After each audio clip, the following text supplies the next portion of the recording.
things together and you always have a plan. No giant is bigger than you. There's no battle you could ever lose. There's nothing that you can't do. Okay. I know when I'm weak, you're all the strength that I need. You won't ever let me down. I can count on you like 1, 2, 3, 4. 1, 2, 3, 4. Counting on you. It's as easy as 1, 2, 3, 4. 1, 2, 3, 4. I'm counting on you for everything and more. Nothing's impossible when you are in control. Your power is alive and it's unstoppable. Nothing's too hard for you. There's no mountain that you can't move. In you, there's nothing I can't do. Okay. I know when I'm weak, you're all the strength that I need. You won't ever let me down. I can count on you like 1, 2, 3, 4. 1, 2, 3, 4. Counting on you. It's as easy as 1, 2, 3, 4. 1, 2, 3, 4. I'm counting on you for everything and more. And you're everything, everything I'm living for. Oh God, you're all I need and more. I know when I'm weak, you're all the strength that I need. You won't ever let me down.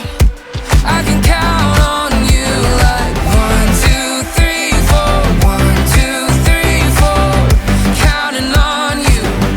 It's as easy as 1, 2, 3, 4. 1, 2, 3, 4. I'm counting on you for everything and more.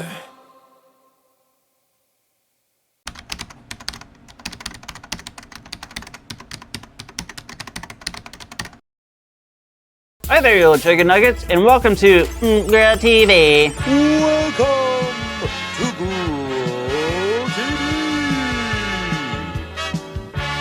hosted by Carl, where we have fun with our friends, talk about Jesus, and go over everything the Bible has to offer.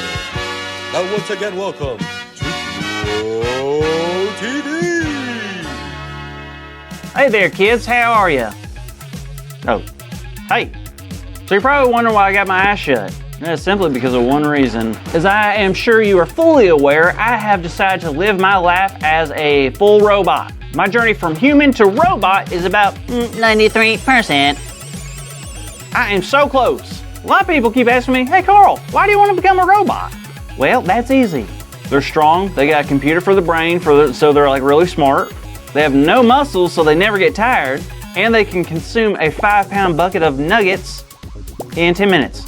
Oh, and they also have super duper vision, like lasers. I actually heard that some robots can stare from millions of light years away. Isn't that incredible? So today I'm going to show you my new invention, my brand new robot glasses.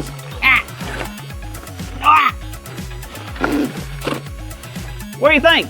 I love them. Who is that? Carl, it's me, Jada.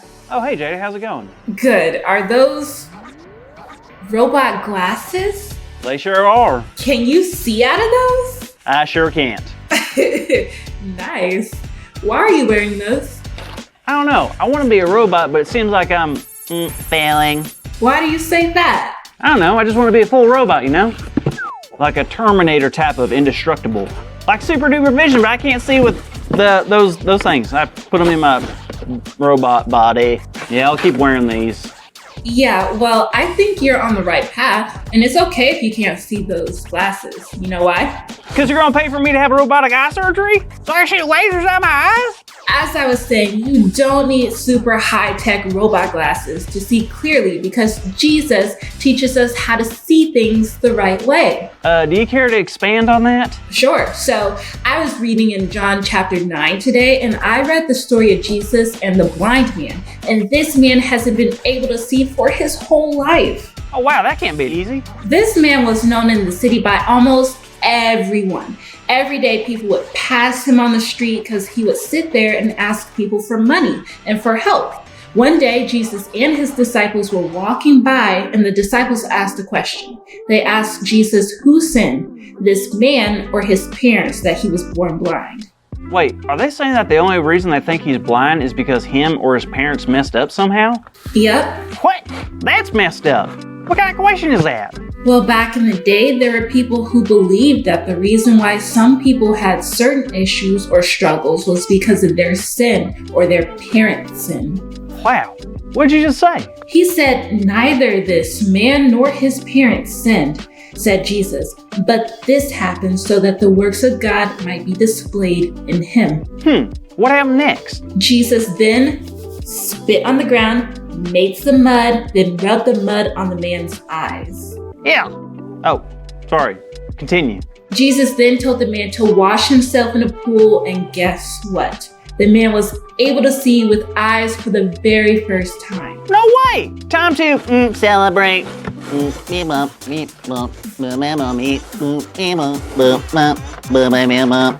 is, not everyone wanted to celebrate. What? There were these religious leaders called Pharisees that didn't like that Jesus did what he did. Excuse me, how? This is a miracle. A man's life was changed forever. I know, but it drove these people nuts and bolts. And that's kind of where I learned an important lesson in the story. What's that? Well, in this passage, Jesus tells us he is the light of the world. Like a light bulb? Kinda. You see, the world is filled with darkness, and that darkness is sin. Our choices that are bad and against what God has in mind for us. But Jesus is telling us that he is the light. He will be the one who can help us see through the darkness. Oh wow, I walked around in the dark. It stinks. I almost stubbed my toe in something. It's terrible.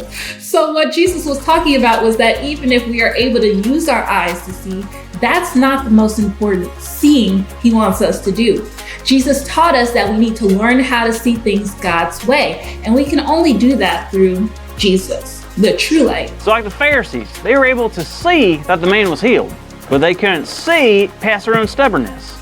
To see God's love and power, right? You're absolutely right. Jesus changes not only how we see ourselves, but the whole world and everything in it. I love that. Side note, I think it's kind of cool that Jesus liked to play in the mud too. Hey there, kids! Today's big idea is Jesus changes how we see things. So let's say that in our best robot voice on the count of 3, okay? Ready? 1, 2, 3. Jesus changes how we see things. Perfect job, everybody. Now make sure to tune in next week because I have a feeling Carl is pretty close to figuring out this whole robot thing. See you then. Thank you for watching, and tune in next week for a new episode of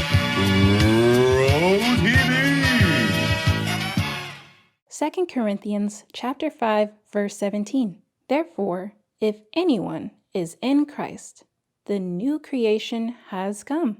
The old has gone. The new is here.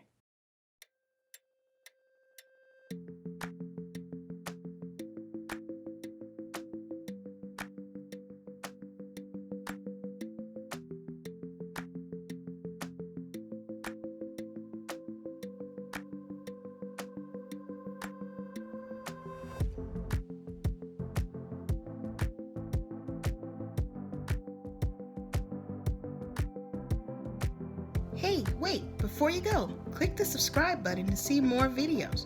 Also, Go to our website at churchonthemission.org to see more content with weekly devotionals, coloring sheets, and so much more. See you next time.